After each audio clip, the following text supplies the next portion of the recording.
శ్రీమాత్రే నమ. జయ గురు దత్తాత్రేయ నమ.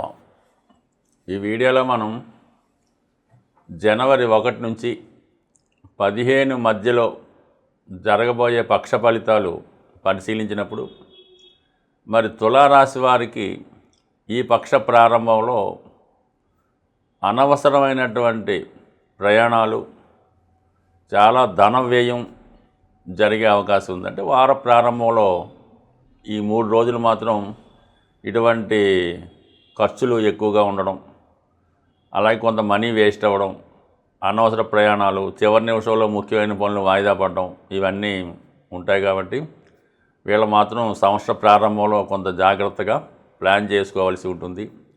ఏమాత్రం మొగమాటానికి వెళ్ళినా కూడా చాలా వరకు ఎక్కువ ఖర్చు రావడం జరుగుతూ ఉంటుంది. కొన్ని కొత్త పరిచయాలు ఈ నెలలో మీకు ఏర్పడడం వల్ల వాటి వల్ల కూడా కొంత నష్టం కానీ మోసపోవడం కానీ జరిగే అవకాశం ఉంటుంది. కాబట్టి ప్రధానంగా ఈ సంవత్సర ప్రారంభంలో ఏదైనా కొత్త వారితో పరిచయం పెంచుకోవాలన్నా, కొత్తగా ఎవరితో వ్యవహారం చేసుకోవాలన్నా 1-2 సార్లు వాళ్ళ యొక్క బ్యాక్గ్రౌండ్ అది తెలుసుకొని వారితో మీరు పరిచయం పెంచుకోవడం కానీ స్నేహం చేయడం కానీ చేయాలి తప్ప తొందరపడి ఇన్వాల్వ్మెంట్ అయితే అది చాలా వరకు ఇబ్బంది కలిగే అవకాశం ఉంటుంది. కాబట్టి కొంతవరకు జాగ్రత్తగా వ్యవహరించండి. బట్ ఏదైనా ఈ పక్షంలో మీకు ఏదో ఒక కొత్త పరిచయం ఏర్పడడం జరుగుతూ ఉంటుంది. అంటే అది మీరు మగవాళ్ళైతే ఒక స్త్రీ పరిచయం అవుతుంది, అదే స్త్రీలైతే ఒక మగవాడి ద్వారా పరిచయం అవడం, తద్వారా కొంత నష్టపోవడం కూడా జరుగుతూ ఉంటుంది. జాగ్రత్తగా నిర్ణయం తీసుకోవడం మంచిది. వాటికి ప్రధానంగా చూసినప్పుడు ఈ పక్ష ప్రారంభంలో 4 గ్రహాలు తృతీయ స్థానంలో ఉన్నాయి. అంటే తృతీయ స్థానం ఎప్పుడు ప్రోగ్రెస్ని ఇస్తూ ఉంటుంది, ధైర్యంగా మనం ముందుకెళ్ళే ప్రయత్నాన్ని చెప్తూ ఉంటుంది. అంటే ఏదైనా ఒక పని ప్రారంభించాలంటే తృతీయ స్థానం బలంగా ఉండాలి. తృతీయం బలంగా ఉంటే దాని తర్వాత 6, 10, 11 ఈ ఉపచయ స్థానాల ద్వారా చివరికి మనకి వృత్తి, దాని తర్వాత సక్సెస్ ఇవన్నీ కూడా రావడం జరుగుతూ ఉంటుంది. అసలు తృతీయమే బాగలేకపోతే మొత్తం ప్రారంభమే అవ్వదు, అదంతా కూడా ఎక్కడ పని అక్కడే ఆగిపోవడం జరుగుతూ ఉంటుంది. సో ఇందువలన ప్రస్తుతం రాష్ట్రాధిపతిగా ఉన్నటువంటి శుక్రుడు తృతీయ స్థానం సంచారం జరుగుతుంది. ఆ కారణం వల్ల కొన్ని కొత్త ప్రయత్నాలు చేస్తారు. ఇదే మీకు ఒక కొత్త స్నేహితురాల్ని పరిచయం చేసే అవకాశం ఉంటుంది. వారి కొరకు మీరు కొంత సమయాన్ని, కొంత ధనాన్ని వృధా చేయవలసి ఉంటుంది. అయితే లాభాధిపతిగా ఉన్నటువంటి రవి కూడా తృతీయ స్థానంలో ఉండి రాష్ట్రాధిపతి శుక్రుడితో కంబస్ట్ అయ్యి ఉండడం వల్ల, అంటే శుక్రమార్జ్యం రావడం వల్ల వ్యక్తిగతంగా ఈ రాశిలో ఉన్నటువంటి స్త్రీలు కొంతవరకు ఆరోగ్యపరంగా కొన్ని అనారోగ్య సమస్యల్ని ఎదుర్కోవాల్సి వస్తుంది. అలాగే కొంతవరకు పోటీలో కానీ ఏదైనా కాంపిటీషన్లో కానీ చివరి నిమిషంలో అనర్హత లభించే అవకాశం ఉంది. అలాగే భాగ్యాధిపతిగా బుధుడు తృతీయ స్థానంలో ఉండడం వల్ల ఎక్కువ వ్యాపారం కొరకు ప్రయత్నాలు చేస్తూ ఉంటారు. అలాగే విద్యార్థులు కొంతవరకు వాళ్ళు విద్యలో చాలా ప్రావీణ్యం సంపాదించి సడన్గా మీ యొక్క ఆలోచనలు మార్చుకోవడం జరుగుతూ ఉంటుంది. అంటే ఈ పక్షంలో ఏమైందంటే తృతీయ భాగ్యాధిపతుల మధ్య జరిగే పరివర్తన ఏమవుతుందంటే ఏదైనా ఒక దూర ప్రాంత ప్రయాణం ముందుగా రిజర్వ్ చేసుకొని మళ్ళా ఈ 15 రోజుల్లో దాన్ని ఆ ప్రయాణం వాయిదా పడడం కానీ, ఆ ప్రయాణాన్ని అంటే ఒక చోట నుండి వేరే చోటికి మార్చుకోవడం కానీ జరిగే అవకాశం ఉంది. కొంతమంది ప్రయాణాన్ని కూడా క్యాన్సిల్ చేసుకునే అవకాశం ఉంది. మరి కొంతమందికి సడన్గా మరి ఇలాంటి ఒక పుణ్యక్షేత్రం కానీ విదేశం కానీ ప్రయాణం సడన్గా చేయవలసి ఉంటుంది. బట్ అది కొంతవరకు కొన్ని మార్పులు తప్ప ప్రయాణం అన్నది తప్పనిసరిగా చేయడం జరుగుతుంది.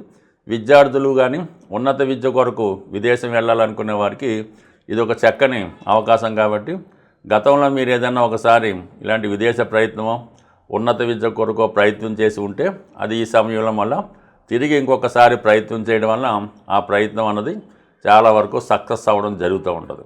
ఇంకా ఫైనల్గా ఏముందంటే కుజుడు సప్తమాధిపతిగా తృతీయ స్థానంలో ఉన్నటువంటి కుజుడు కొన్ని సందర్భాల్లో మరి వివాహ ప్రయత్నాలు చాలా వరకు ఈ సమయంలో సక్సెస్ అయ్యే అవకాశం ఉంది. అంటే ఏదైనా చివరి నిమిషంలో, అంటే చివరి ప్రయత్నంగా మీకు బాగా తెలుసున్న వాళ్ళు కానీ ఇరుగు పొరుగు వాళ్ళు కానీ మీ ఆఫీస్లోనూ మీతో కలిసి చదువుకున్న వారితోనూ సడన్గా వివాహం కుదిరే అవకాశం ఉంది.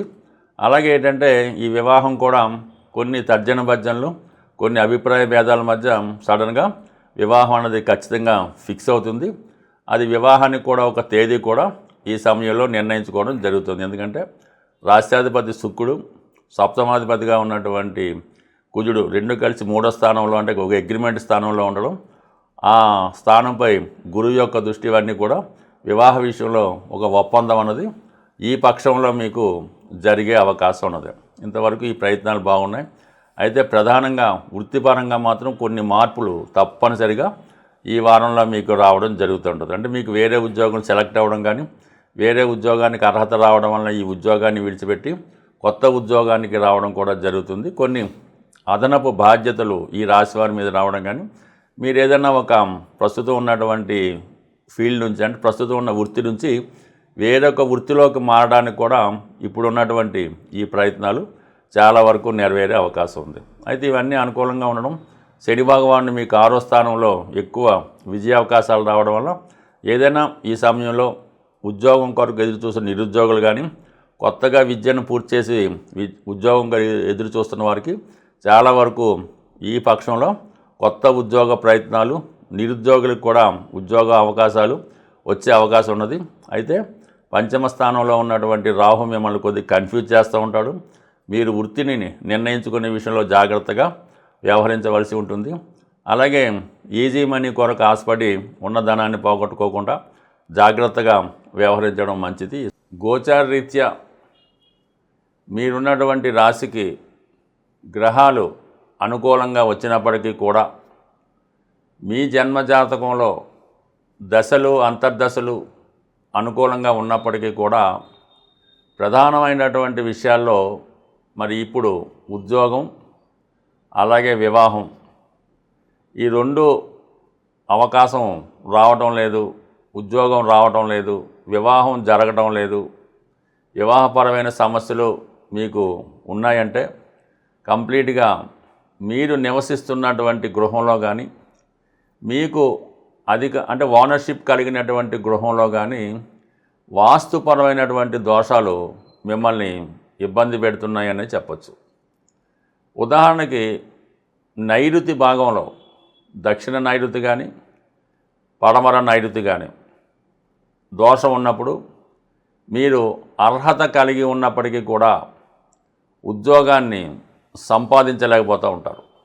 ఎందుకంటే అక్కడ ఈ దక్షిణ నైరుతిలో అంటే కుజుడు, రాహు ప్రభావం, పశ్చిమ నైరుతి అంటే శని, రాహు ప్రభావం. ఈ ప్రభావం వల్ల ఒకప్పుడు మంచి ఉద్యోగం ఉండి సడన్గా పోగొట్టుకొని మళ్ళీ అటువంటి ఉద్యోగాన్ని పొందలేకపోవడం, అర్హత ఉన్నా కూడా ఉద్యోగాన్ని పొందలేకపోవడం జరుగుతూ ఉంటుంది. ఇది ఒక ఎత్తు అయితే, మీ కుటుంబంలో మీరు ఆ కుటుంబంలో ఒక వ్యక్తి అయి ఉంటే మీ కుటుంబ పెద్దల చేత వాళ్ళు తరచూ మిమ్మల్ని విమర్శించడం, ఇబ్బంది పెట్టడం కూడా జరుగుతూ ఉంటుంది. అంటే మీకు ఆ కుటుంబంలో తల్లిదండ్రులతో కానీ, తల్లి కొడుకులతో కానీ సరైనటువంటి సత్సంబంధం లేకపోవడం, ఈ కావాలనే ఈ జాతకుడు ఉద్యోగానికి వెళ్లకుండా ఇబ్బంది పెడుతూ ఉంటాడు.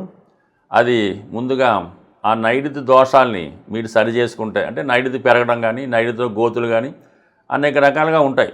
దాన్ని సరి చేసుకుంటే తల్లి కొడుకుల మధ్య, తండ్రి కొడుకుల మధ్య సత్సంబంధాలు ఏర్పడి జాతకుడు ఉద్యోగ ప్రయత్నం చేయడం జరుగుతూ ఉంటుంది.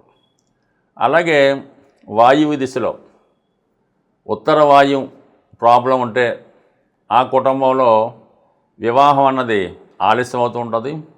ఆ ఇంట్లో అమ్మాయిలు కానీ అబ్బాయిలు కానీ మోసపోతూ ఉంటారు అన్నమాట. ఎవరినో ఒకరు నమ్మి ప్రేమించి వాళ్ళు హ్యాండ్ ఇవ్వడం వల్ల మోసపోవడం కానీ, కొంతవరకు మానసికంగా మతిస్థిమితం కోల్పోవడం కానీ జరుగుతూ ఉంటుంది. లేదంటే వ్యాపారంలో ఉన్నవాళ్ళు పెద్ద మొత్తంలో ధనం ఒక అప్పు ఇవ్వడం వల్ల కానీ, షూరిటీ పెట్టడం వల్ల కానీ నష్టపోవడం జరుగుతూ ఉంటుంది. అంటే ఇక్కడ ఈ ఉత్తర వాయువు అంటే మనకి బుధుడు, చంద్రుడు ప్రభావం చూపుతూ ఉంటుంది.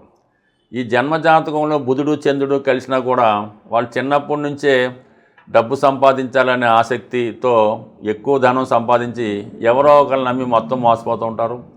చిన్న వయసులోనే ప్రేమలో పడి మోసపోవడం జరుగుతుంటుంది. శృంగారపరమైనటువంటి ఆలోచనలు ఎక్కువగా ఉండడం వల్ల ఒక విధంగా చిన్నప్పుడే వాళ్ళు ఇతరుల యొక్క దీనికి మోసానికి గురై ఈ విధంగా వారు కోల్పోవడం జరుగుతూ ఉంటుంది. ఈ విధంగా కంప్లీట్గా ఈ గృహంలో ప్రతి దిక్కుకి మీ జాతకంలో ప్రతి గ్రహానికి సంబంధం ఉంటుంది. మరి ఆ దిక్కు అంటే ఒకవేళ తూర్పు ఆగ్నేయం ఇబ్బంది పడింది, మీ జాతకంలో శుక్రుడు కారకత్వాలు ఇబ్బంది పెడుతుంటాయి. అందువలన మనకి జాతకంలో బలం వచ్చింది, గురుబలం వచ్చింది, దశ వచ్చింది అయినప్పుడు కూడా ఆ ఫలితం జరగలేదనుకుంటే మాత్రం కంపల్సరిగా మీరు ఉంటున్నటువంటి గృహం మీ సొంత గృహంలో వాస్తుపరమైన దోషాలు సరిచేసుకుంటేనే ఆ ఫలితం మీకు రావడం జరుగుతూ ఉంటుంది. ఏదైనా దీపం ఉండగానే ఇల్లు చక్కబెట్టుకోవాల్సి ఉంటుంది.